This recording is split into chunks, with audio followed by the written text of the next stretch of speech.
With less than a month to go for the life of a showgirl and a lot to celebrate within the Taylor Swift fandom, there are only two things on everyone's minds at the moment: Taylor and Travis's engagement and what the new album might actually sound like. With absolutely no lead single in sight, we're going to be taking everything we know into account to try to decipher which 12 songs from Taylor's previous discography might be the most similar to what we think could be coming next. Welcome to Swiftly Spoken, a fan-made Taylor Swift podcast in which we break down her lyrics, deep dive into full album retrospectives, and theorise about what may be coming next.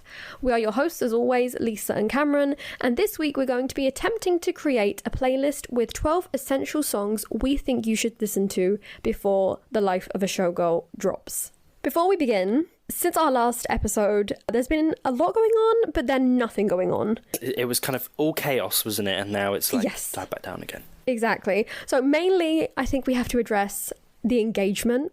Congratulations to Taylor and Travis. Yes, crazy. That was absolutely amazing wild. News. Yes. And wow, to think that she even decided on her own terms that she would like to share that with the entire world. Beautiful photography. Amazing ring. It was so Taylor-coded that I was so pleased for her and for them, of course. Ain't no paper rings, that's all I'm gonna say. No. No. Despite a lot of people kind of thinking that a lead single may come before the album drops, we are now under a month away. We're really close. Obviously the announcement wasn't too far away anyway, but the time has gone quite quickly, and since the announcement we're probably at the halfway point by the time that this episode comes out, as we personally have been very busy, so we're trying to get everything up as quickly as possible, but not much has gone on since then though. No lead single, no promo. We are very much in the waiting stage. Yes. I think I'll be intrigued if it's a similar kind of rollout as to we've had with Torture Poets and Midnights, where it's kind of like, like different, she kind of drops different things, but there's not a lot of like press promo, if you know what I mean. It's potentially more just like digital online stuff of like a couple of TikToks and things like that. So I'll be intrigued, or whether potentially we'll go back to the kind of good old days, and the last time we've truly had, not to the fullest extent, but at least we had a bit, was like Red Taylor's version. And then in terms of album, the last true full promo was Lover. She was go back to that everywhere during Lover. She was release. Everywhere. Germany's best top my model. God, yes, she was. The France Voice. She was doing it all. Yeah, she really was out there. She was in Europe. She was doing all sorts. China. Do you remember Japan. That thing in China where she appeared for 10 seconds? Yes, and then, she did. It was an event. I can't remember for what exactly, but she was in China, she was in Japan. Yeah, she was here, there and everywhere, to be honest. Whereas, like you said, Midnights and Red both had like a similar couple of, interviewee bits and pieces, but moments. Nothing wild, yeah. And then obviously TTPD, well, you can't really blame her at that point anyway, because we were in the middle of a massive tour, so it was very subdued in comparison, but it is looking like it's going to be a combo of kind of like Midnight's, TTPD, like you said, from what we're seeing right now, which is not much of anything. It is sad that she's so averse to a lead single, because I think that because we haven't had one for such a long time, it could be fun to return to that at some point. I think it'd be really fun, and I think it would be a success, and I think it would be really cool to just get a glimpse into the album and and I just think it would there's something quite fun about a lead single, and like they are their own little club. When you think of like Love Story and Mine, and we're never together. Like, it'd be nice to have one to join the club. I guess at this point, not. Yeah, but I do think that potentially there's been multiple reasons. I think she doesn't want to kind of pull focus from Sabrina Carpenter's release with Manchild, because obviously Sabrina is on the album. Yes, that's very true. Yeah. So I do think that potentially that might be why, she often doesn't try and coincide with friends during their promotion. But I also just think that, unfortunately, with with me, I think she's kind of been slightly scarred from the experience with me as lead single. Definitely. And I do think... Yeah, she's had a lot of success with just, like, promoting albums. Drama. Yeah, just as a dropping whole, it all at once, and then body work. There'll be like not a lead single, but there'll be like the song of the album. Yes, the music video. Well, that was going to be my next question, because for Folklore, obviously it was track 2, it was Cardigan, but the one as it was, track one, got a lot of streams in that first day, but at the same time they were pushing Cardigan, obviously, because it had its own MV and the rest of it. So there was like a bit of a competition. So when Evermore rolled around, Willow was track one, number one, and TTPD, same thing. Fortnight, which is kind of like the lead, is track number one. So with the life of a showgirl, are we thinking track one is, in quotation marks, the lead single? I do think so, but I do also think that it would be stupid not to have a song with potentially the it girl at the moment and one of the biggest pop stars not to be a single. Like, to not have Life of a Showgirl featuring Sabrina Carpenter as a single seems crazy, but then a final track on an album doesn't feel like a lead single. Like, imagine Clean or... I know. That's what's so confusing to me, because honestly, that's what I was thinking. I was thinking, it makes the most sense that, Sabrina at this moment is basically on top of the world. Taylor and her collaborating is such a big pop moment. And The Life of a Showgirl being the title track. It all makes a lot of sense. However, placed as an album closer, it's kind of strange to think of it as a lead single at the same time. So I don't know. I definitely think there will be a video. It will have its moment. Yeah, me too. Yeah, unless potentially it might be. I think maybe when we're thinking of closures, we're thinking of things like Clean or Evermore or The Late. Yeah, Begin Again. Begin Again. That are kind of like these kind of more sadder, subdued, or kind of not necessarily sadder, but just slower songs. Yeah, more toned down. But potentially we might have something, this song is supposed to be, by the sounds of things, like pop, upbeat, fun songs. Right, yeah. That potentially we might have like a New Romantics kind of vibe at maybe, the end. Which, is right at the end of it all, a deluxe track, but it goes off. Exactly. So I don't know. I feel like potentially it might be lead single worthy, but I do think, like you said, if I was to bet, I would either say, like you said, track one, because you've had a bit of a history with that. Which is The Fate of Ophelia, which again sounds which doesn't sound like a lead, does it? Pop no. hit. Yeah, no. Yeah. Or she could go like intro. Completely rogue and decide to do any one of... Track 5. Exactly. Yeah. I mean, any one of the 12, honestly. So I'm not sure. It's something to discuss. If we're able to get another episode in before the album drops, it would be discussing what we think of all of these songs and perhaps their meanings. With Taylor, you can never tell with just a track name. However, some of them have very, very interesting references, and it would be interesting to try and make a small bet as to where we think she might be going with the lyrics, and also where she might be going in terms of MVs and singles. Again, lead single in quotation marks, because I guess it is still a lead, but it's just dropped at the same time as the album. But for today, what we're going to be doing, as we said, is we've done this twice before for Midnights and TTPD, and we wanted to do it again, trying to compile a playlist from Taylor's previous discography of songs that we think you should listen to before going into The Life of a Showgirl. And the rules this time, we've made it more difficult for ourselves, as we love to. Yes. The rules are, we wanted to pick out one song from every era. So which song from each era do we think is the most Showgirl adjacent song? Which is very difficult, because obviously at this point we're going in blind. We have no idea of sound, lyrics, anything. We're going on vibes. We're going on vibes, and the few little things that, as we recapped in our last episode, have been said from the images we've seen and from what we think the album may explore, which would be interesting to see afterwards if we were so off base, or maybe. Yeah, imagine if she shoves it's a load of like closures or something. You know what I mean? Who knows? From what we've seen, like Travis and her discuss, I think we have a fairly good idea, plus the names of the tracks, plus, the general, like you said, the general vibe. We will also have obviously space for one extra song, because at this point Taylor only has 11 available studio albums to listen to. And yeah, we're basically going to be explaining why we chose each song. Was it because we think it's got something sonic that may be in The Life of a Showgirl? Is it the sound? Is it the lyrics? The themes? The stories? why do we think that this song could be relevant, right? Yeah, because I suppose obviously Taylor's already had her playlist before announcing Life for Showgirl that clearly was all the songs on there were Max Martin and Shellback songs, which exactly. So there's only a very small the album was all portion of her discography present there, right?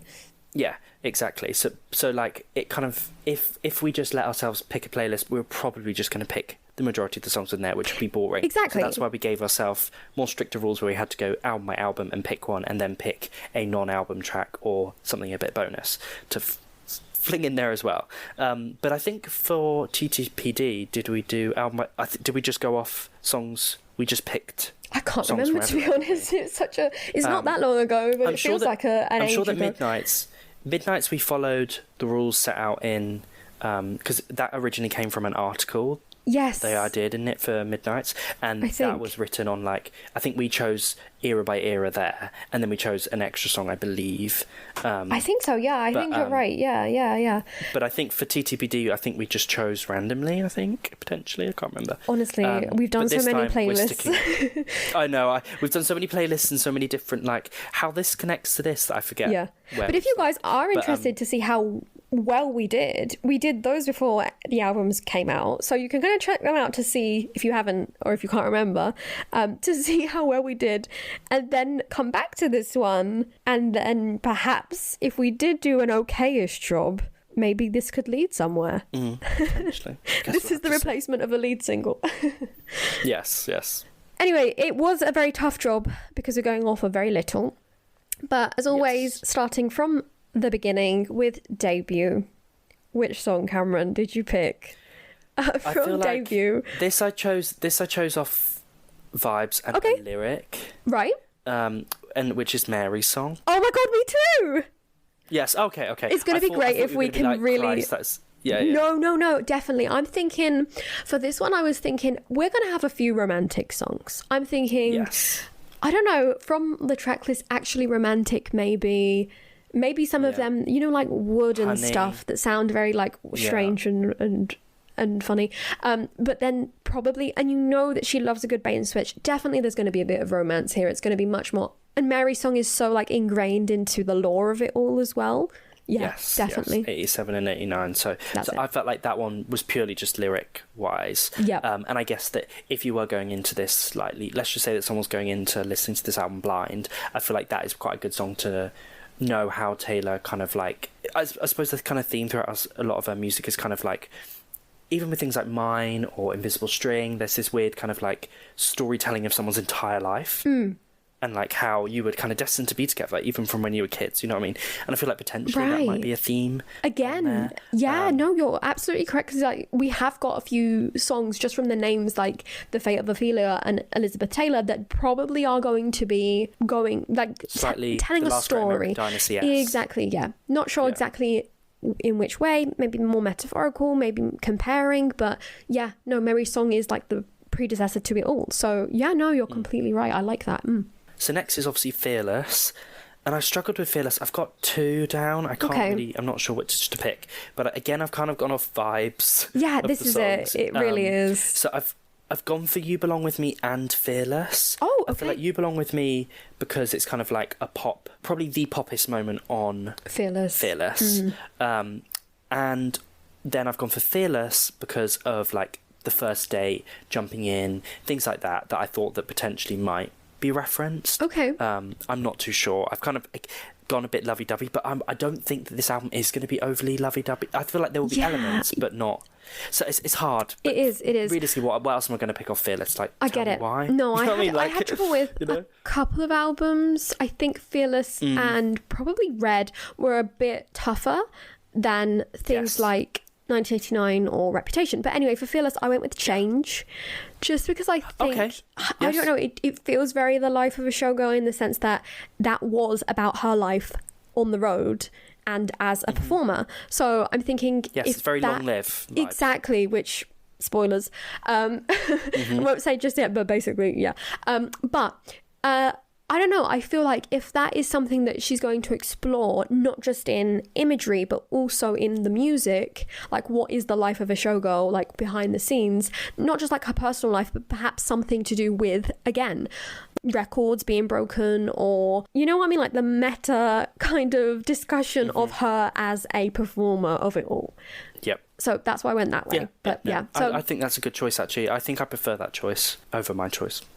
Yeah, no, I can see where you were going though with like You Belong With Me, because I definitely think that is, the sound of it is going to be very, very pop. It's basically confirmed, right? These supposedly are going to be. But again, I think when we discuss sound, we'll get into that as we go down the list. Mm-hmm. Yes. Next up, we have Speak Now, and as I said, I spoiled my choice. Yes, I think... Yeah. We've both done the same thing. Long Live. I've also picked Long Live. Right. Yes. I think because it's about the tour. Exactly. You know what I mean? It's about fans. I feel like there's going to be an element of that, surely. I hope so. Album. I hope so. I really hope so. Yeah. And I feel like surely there'll have to be something like the life of, you know what I mean? It's about being on the Eras tour, for God's sake. Like, there's got to be a mention of some way, like you said, some weird, you know, like I Can Do It With a Broken Heart kind of vibe. That's like, it. I feel like but there's going to be like something the like that. I mean, I Can Do It With a Broken Heart isn't a negative song, but like I'd like to see a moment of her basking in it, in which she's not also like, and I'm doing it through tears, but also being like, exactly. Okay, yeah, it does have those moments, but in this moment, this is like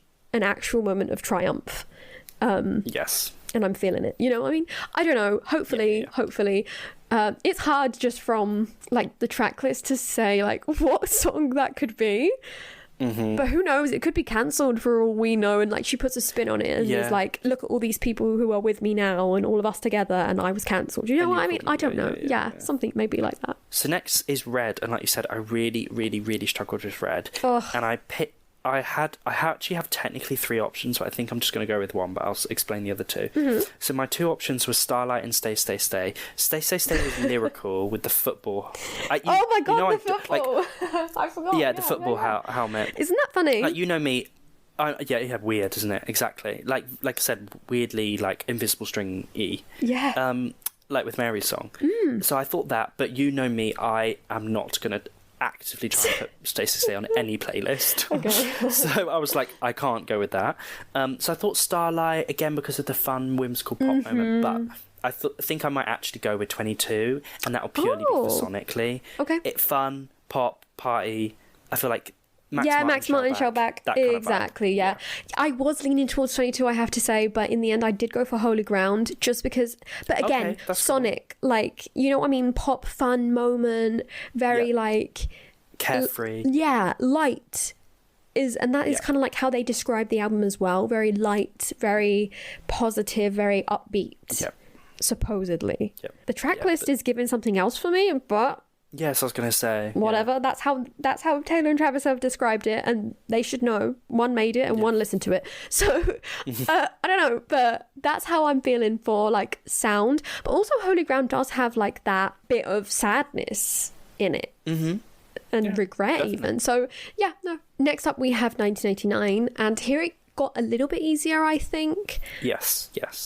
Because obviously we have a lot to choose from. 1989, I really do think like the parallels that have been drawn with the life of a showgirl have been like drawn with 1989 and Folklore, which I think is very interesting. Which is really interesting. Mm-hmm. Yes.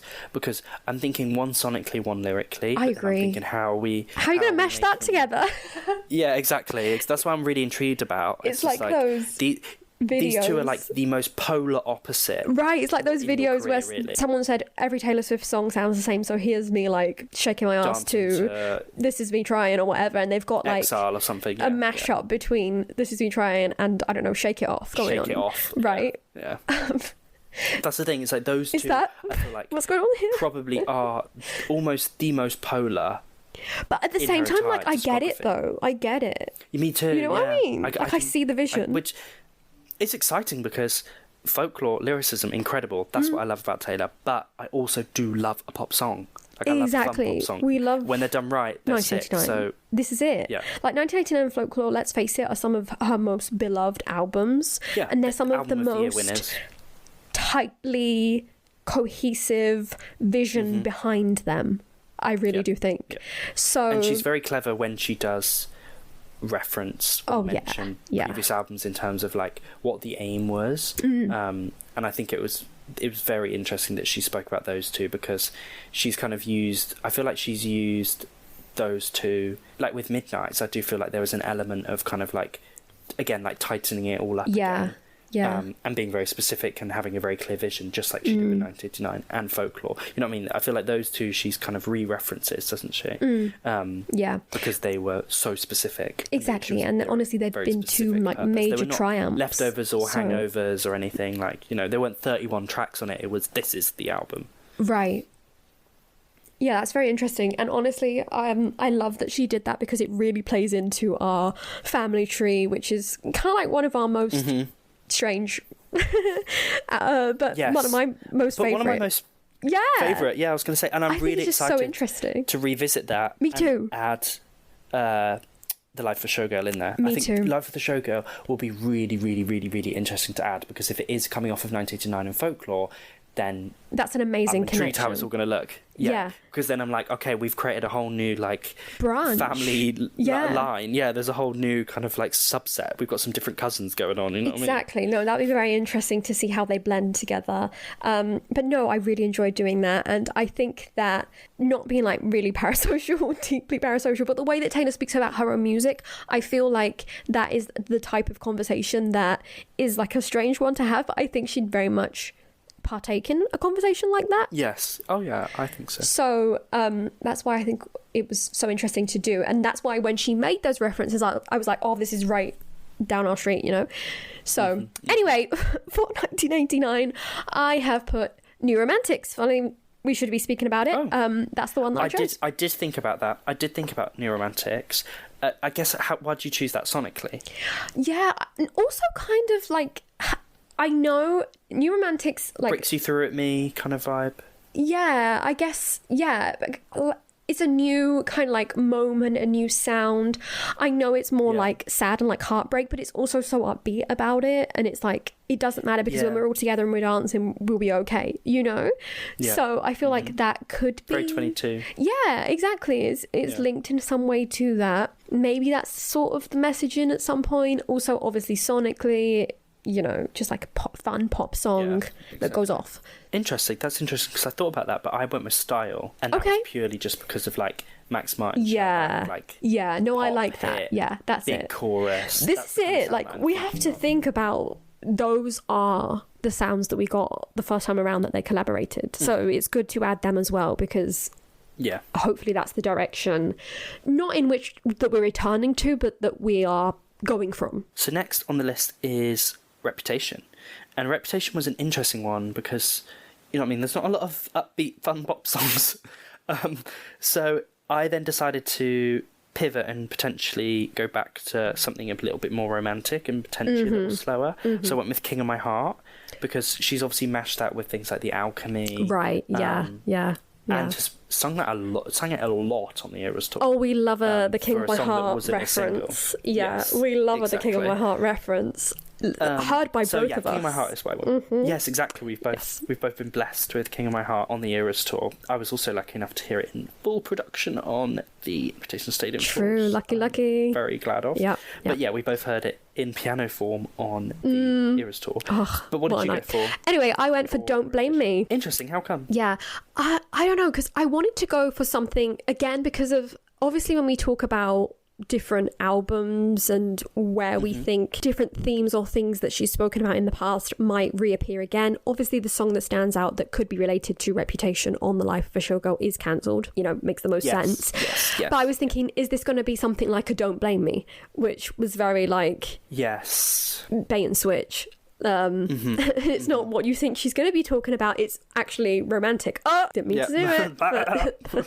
Haha. Anyway, you get me though. In reality, and that's most of Reputation, right? So I don't know. That's why I wanted to go for that one as well. I think it's also just very like production wise. It's very dramatic. Big chorus. And from what we've seen of this album, which again, this album in at least image wise is related to Reputation. we've already discussed why. Same photographer. Exactly. Yes, yeah. I don't know. I can't get over the fact that we might have a bit of a reputation influence somehow as well. And Max and Shellback were all over reputation. Exactly. As well. That's very, very true.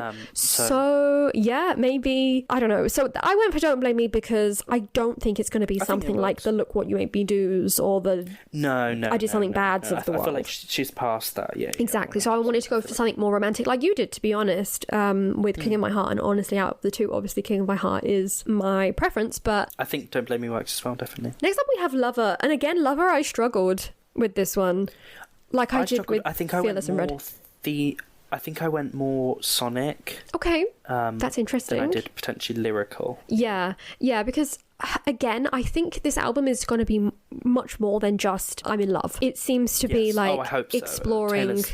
Yeah, she's done a lot since then. Exactly. And she's going to be exploring like different facets of different things, of falling in love, of like she said, like the behind the scenes, which included falling in love, which included comparing yourself to these famous figures, perhaps, which includes like the life of and kind of trying to be the pressure and the best that you can be when so much is going on. And I'm sure that will also include parts of the beginning of the tour to the end of the tour, right? That's how I see it in my head, whether that is going to be realistic or not. So Lover for me I struggled with because I don't know. I know it explores a lot of facets of love, but I couldn't pinpoint one which I think would be re-explored. So I went for False God, but honestly, I think it's just probably because I watched The Summer I Turned Pretty recently, and and that song goes off. Yeah. I went for Cruel Summer. It makes the most sense, doesn't it? It makes the most sense. Big smash. Related to the Eras tour as well. Yeah. No, I'm much happier. Eras tour. I'm much happier with your pick. So I feel like Travis loves 1989. He loves the big pop songs, and he clearly loves Cruel Summer. The Life of a Showgirl. So I feel like he would love Cruel Summer. Yeah, so I feel like that's a good kind of pick. That is quite true. I much prefer your pick. I don't know. I was kind of going for like a... It's nice to have a friend, do you know what I mean? No, but I do think... False God, I think... Not just that I was watching the series, but also because it is kind of like a little bit more like sultry, a little bit more... Yeah. It's, you know what I feel like False God could be something like... Father Figure. Oh, okay. If it's going to go that way. Okay. Because Father Figure... Maybe Wood, maybe Honey. I don't know. When I see them, I feel like, oh, okay, maybe Honey a bit more. to me screams like, not in a like... Because I'm not the biggest fan of the song, but like a gorgeous, Honey, gorgeous. Yeah, like a cutesy. Similar vibe. Not like a Dress moment. Yeah. You know what? I could have chosen Dress as well, to be honest, because I think we might get a moment like that. Just from the imagery, again, you know? Yeah, so the bathtub and things. Yeah. We'll see. When we discuss the track list, it will be interesting to see as well which ones we draw parallels to. So next is obviously Folklore. This was tough. There's so hard. Hits. No. Like, there's hits, but there's no, like, big pop. No, sonically it's not going to happen, right? However, as we've just discussed, this is the other one that she paralleled it to, so... Yes, lyrically. So I went with, which I think I've been picking quite a lot recently, I'm clearly having a bit of a moment with this song, Mirrorball. Okay. And the reason I went for this it makes sense. Multiple reasons, because... the kind of covers with the kind of like broken shards of glass look. Yeah. This kind of, and then, you know, of being this mirrorball and being all these broken parts of herself, but having to perform and, you know, all these different eras of herself and lives and stages and stuff that she's singing about. I love it. You know, going through. That's kind of why I picked Mirrorball, purely for lyrically. I feel like potentially it might be reference on something like Fate of Ophelia. That might have that kind of vibe to open up the album. I feel like Fate of Ophelia might have, you know, like Star-Crossed, the song on Casey the Musgraves, album, and it kind of by Casey Musgraves. It kind of like it's almost like you know, at the start of Shakespeare, like Romeo and Juliet. Was the thing that it's kind of like it basically tells you what's going to happen. Yes, yeah. In the rest of the album, and basically tells you the story of the album, and then you get into kind of sets the scene. Each song breaks. Yeah, it sets the scene. Yeah.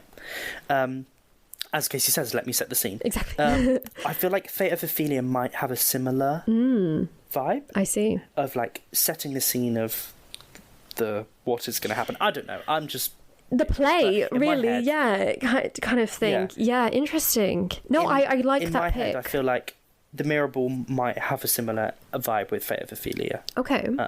Yeah, I like so that. yeah, I what like about that pick.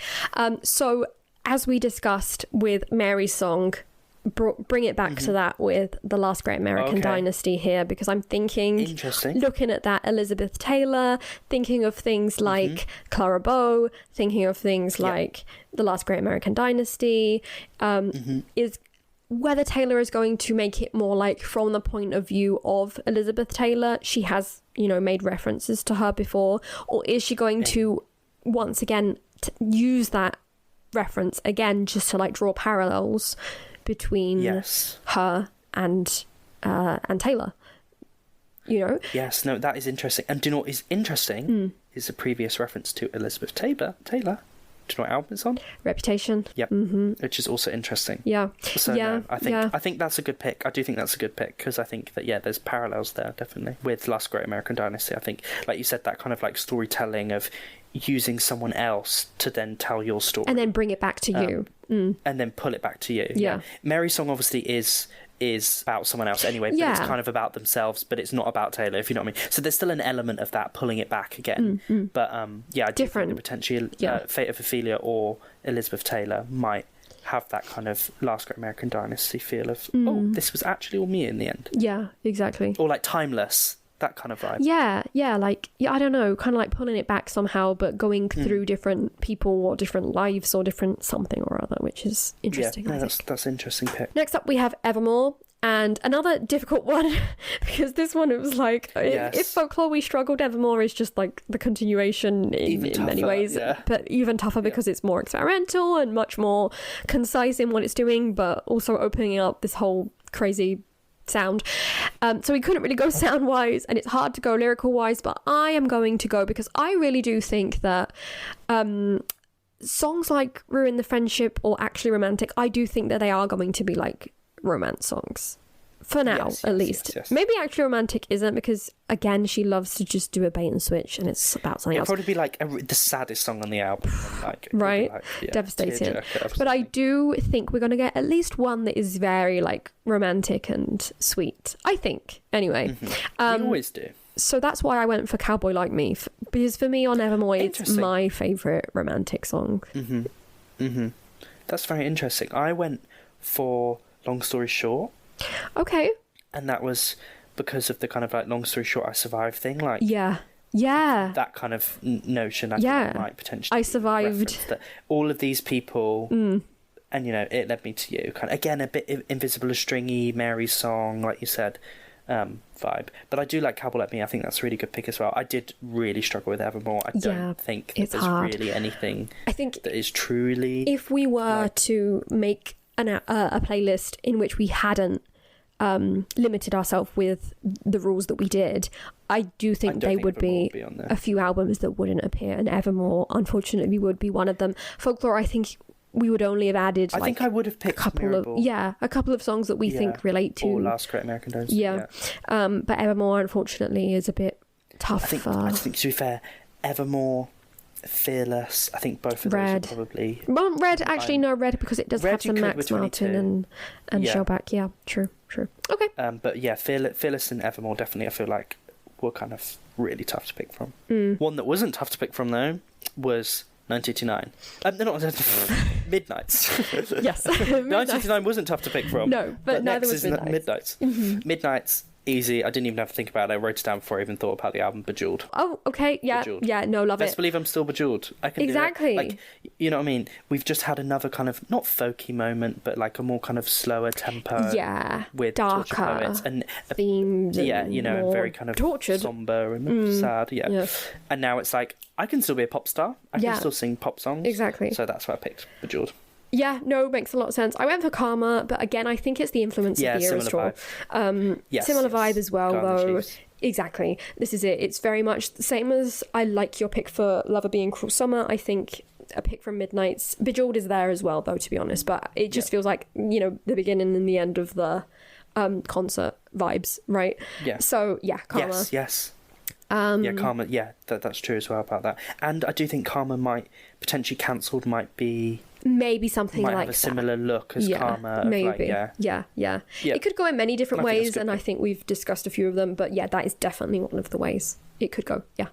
That leads us to our final studio album pick, which is obviously TTPD.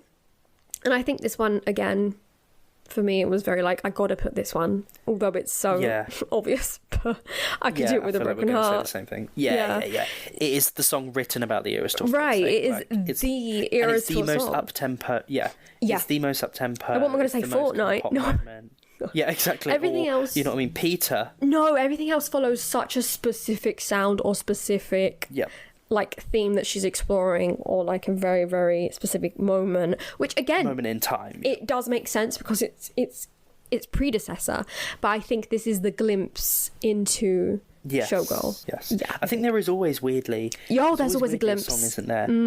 There's always a glimpse on the album before. Definitely. I love that. I think that'd be a sick episode. I think we should yeah, because I'm thinking of it now. Actually, that's exciting. Yeah, there's so many when you think about it, especially with the Taylor's versions. The Taylor's versions are like... they are. There's Glimpse Deluxe. There's no... They bridge the gap. Like, they create the bridge. You know what I mean? Like, that's actually very exciting. Yeah, we should definitely... If you guys are up for it... I think that would be a fun episode to kind of like see what is the most, like in the case of like debut, what is the most Fearless song on debut, what is the most Speak Now song on Fearless, etc, etc. And then like you said with those Taylor's versions, they're definitely a bridge in the middle there. Oh yeah, 100%. But this would have to be the most it has to be the most Showgirl song on TTPD. It really does. Oh, literally look at the performance on the Eras tour. That is like... It is... That is the show... That's with all the feathers. Exactly. It is kind of like the inspiration for the Showgirl imagery, which tells us quite a lot, but at the same time, I don't know, how far does she want to stray from that idea? Because obviously she's explored that idea, but how... I don't know. This album honestly could go so many different ways, but while she's described it as so like specific, it kind of like scares me, like, well, which way are you going, Taylor? I don't know. I'm so open to so many different possibilities, but at the same time feel like I really understand the vibe. It's strange. No, I totally agree. So last is the kind of bonus song. This is kind of like a wild card track, a bit of a wild card. It could kind of be from anywhere, really. And my one was Sweeter Than Fiction. Oh, okay. And I think Sonical. I chose that one sonically and but lyrical, thematically. I get that. Yes, because I think sonically fun, upbeat. It's a bit holy ground. Slightly more 90s production. But like thematically, it's obviously like that your life is sweeter than fiction. Like you can't believe that this is your life. Well, it's not, but you know what I mean. And I feel like that might be something that might be referenced on Showgirl. I love that. Yeah, no, I really do love that. Like Sweet and Fiction is such an amazing song anyway. You hit the ground with like, I Can Do It With a Broken Heart, you know what I mean? You were on the floor, but now look at you. But like, exactly, and we believed in you and we knew you were going to be able to. We believed in you this whole time, you could do it, So I think that's a good one. What did you pick? I'm intrigued. Oh, this is like the roguest pick I've ever picked, I have to say. Cause it's not... what? Birch? Or Can you imagine? No, it's even roguer than that, because actually technically this isn't even a Taylor Swift song. So okay, I have gone with Big Star, but the version in which Taylor sings with Kenny Chesney. Yes. You know, that's one of my all-time favourite Taylor Swift songs, even though it's not exactly. It's not technically. Love it, but it is because there is a release. It's a live album release of her and Kenny Chesney singing it. It's such an amazing song. I never expected that, but I love it. I don't know why, but I was thinking, what rogue one can I go for? And like you said, there's a lot of... I love Sweet and Fiction, don't get me wrong. I think that's a great pick. And we have a few here and there that I was like, yeah, maybe I could go for this. But I think this one works so well because it is telling the life of a showgirl, right? It's telling the life I love it. Yeah, of someone who makes Taylor it. sings it, that was the best song that Kenny Chesney could have ever brought Taylor Swift to sing, because it is, you know what I mean, this girl that's trying to like fight for her dreams and be a singer, but everyone's saying that, you know, she slept away there and she's not very good and all of this. This is which is stuff that, you know, people have said about Taylor. Is it. Oh, I love that pick. The life of the showgirl song is Big Star 2.0. That's my bet. Oh, I love that. I never expected that, but I love it because I don't know what it is about that song, but the second Taylor starts singing, it makes me teary. I don't know what it is. I think it's because this is it. Like, also she loved this song prior to it. We've seen that with, you know, posts that she's put up over years and the Lover journals and things. So when she actually went out and sung it with him, it was such a moment anyway, but it is because you can kind of, and you can see that for Taylor as well, she connects with the song deeply, and no, you can hear it in her vocals. Exactly. It's really interesting. That's it. And I do think, happy birthday Kenny Chesney. Oh, I love that so much.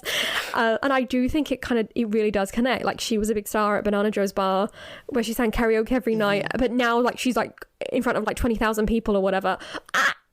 Yeah, I don't know, it just feels like, I don't know, it feels like, yeah, I feel it. That's how I feel like that is Showgirl, right? Oh, I love it. I love that. That's so sick. I'm so happy because that song no one talks about it. I know. I don't think I've spoken about underrated. it. It's so unbelievably underrated. When it was released suddenly, No. yeah. But no, it was like that was a random right before Look What You Made Me Do. Wasn't it? It was in like 2017. It was like getting the last taste of like Taylor Swift country before we went into Look What You Made Me Do. Mm-hmm. Yep. But sonically, and there's loads of drama as well around that performance as well. Yeah, let's not. Sonically, definitely not.